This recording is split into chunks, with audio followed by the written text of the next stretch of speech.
Hi everyone, welcome to my channel. This is WorthyWize and thank you for watching this video. If you haven't yet subscribed to this channel, please subscribe. Today I just want to show you how you can check your Wi-Fi password in case you are connected to any Wi-Fi network but you've forgotten your password and you want to use the same password to log into another Wi-Fi enabled device. You can do this. First of all, you have to go to the settings. When you open all the settings, go to network and internet, then advanced network settings, then down there go on more adapter options, more network adapter options, then right click on your Wi-Fi network, go on status,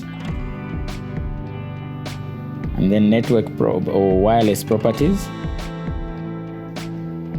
There are two tabs here. There is a connection tab and a security tab. So you have to go on the security tab and this will detail your wireless connection. There is a network type, security type, there is a security type, encryption type, and network security key.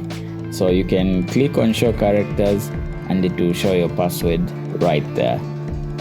I hope you've learned something in this tutorial and thank you for watching this channel. Remember to subscribe to this channel to receive more updates.